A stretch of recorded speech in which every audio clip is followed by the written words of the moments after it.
Addiction, क्या ये सिर्फ इच्छा शक्ति की कमी है या फिर हमारे दिमाग के हाईजैक हो जाने की कहानी है?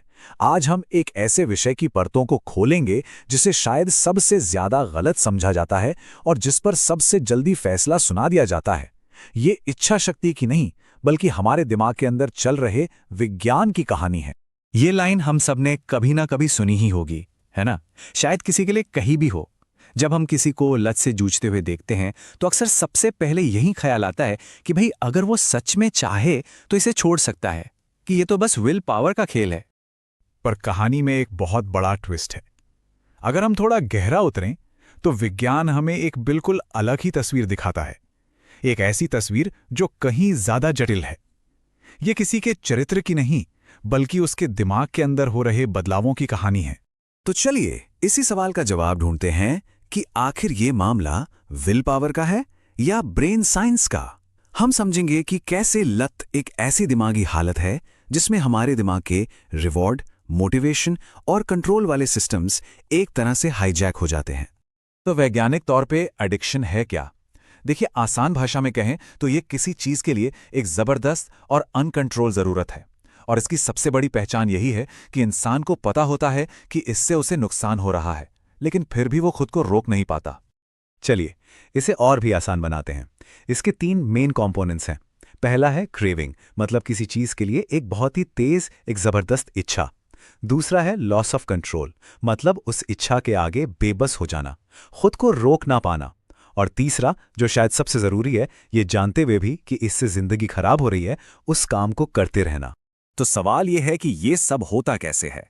इसके लिए हमें मिलना होगा इस कहानी के मुख्य किरदार से, जिसका नाम है डोपामाइन। ये हमारे दिमाग के रिवॉर्ड सिस्टम का एक ऐसा केमिकल है जो हीरो भी है और विलेन भी। अब यहाँ एक बहुत बड़ी और बहुत ही आम गलतफहमी है जिसे दूर करना जरूरी है। हम सबको लगता है कि डोपामाइन खुशी या प्लेजर का केमिकल है, पर असल में ये मोटिवेशन यानी प्रेरणा का केमिकल है। समझिए, ये हमें खुशी का एहसास नहीं कराता, बल्कि ये हमें किसी चीज को दोबारा करने की चाह या इच्छा देता है। ये दिमाग को कहता है वो चीज अच्छी थी, चलो फिर से करते हैं। और एडिक्शन का सारा खेल इसी चाह का है। तो फिर ये डोपामाइन हमारे दिमाग को हाईजैक करता कैसे है? देखिए, ये कोई एक दिन का काम नहीं है। ये धीरे धीरे होने वाली एक प्रक्रिया है। आइए इसके स्टेप्स को समझते हैं। सफर की शुरुआत होती है पहली बार इस्तेमाल से, और दिमाग में जैसे डोपामीन का एक तूफान सा आ जाता है। दिमाग को यह एहसास इतना पसंद आता है कि वो इसे जिंदा रहने के लिए जरूरी चीज का टैग दे देता है। बस फिर उसी एहसास को पाने के लिए वो चीज दोहराई जाती है। धीरे धीरे दिमाग को इसकी आदत हो जाती है और उसी असर के लिए ज्यादा मात्रा की जरूरत पड़ने लगती है। और आखिर में दिमाग का वो हिस्सा जो सही गलत का फैसला करता है, वो कमजोर पड़ने लगता है। दिमाग का वो हिस्सा है प्रीफ्रंटल कॉर्टेक्स। इसे आप अपने दिमाग का सीईओ या मैनेजर समझ सकते हैं। यही वो पार्ट है जो हमें सोच समझकर फैसले लेने, आवेगों पर कंट्रोल रखने और लंबे समय के नतीजों के बारे में सोचने में मदद करता है। ये हमारे दिमाग की ब्रेक है। तो होता क्या है कि जब एडिक्शन पुरानी हो जाती है तो ये मैनेजर, ये सीईओ कमजोर पड़ जाता है। डोपामाइन से चलने वाला चाह का सिस्टम इतना शक्तिशाली हो जाता है कि वो सीईओ की आवाज को दबा देता है। और यही वो पॉइंट है जहां इंसान जानता है कि वो जो कर रहा है वो गलत है, लेकिन वो चाहकर भी ब्रेक नहीं लगा पाता।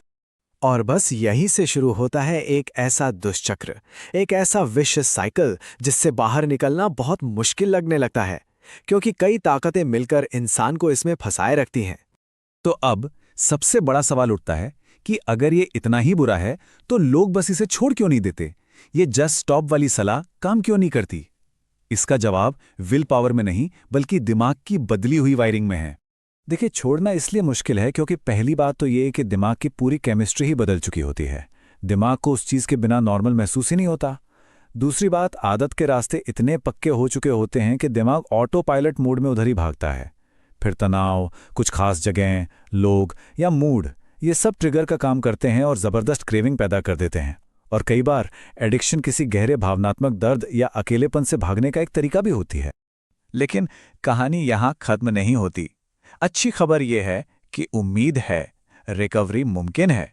और रिकवरी का मतलब है दिमाग को फिर से ट्रेन करना, उसे रीप्रोग्राम करना।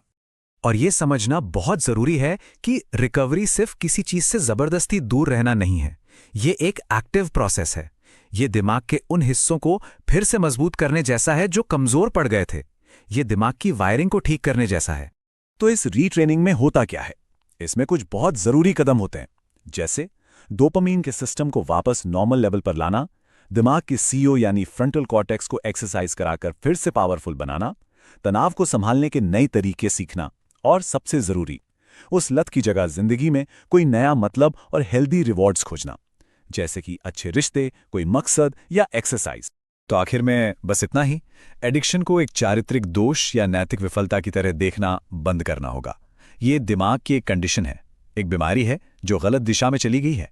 जब हम इस विज्ञान को समझते हैं तो हम उस इंसान को या खुद को दोष देना बंद कर देते हैं।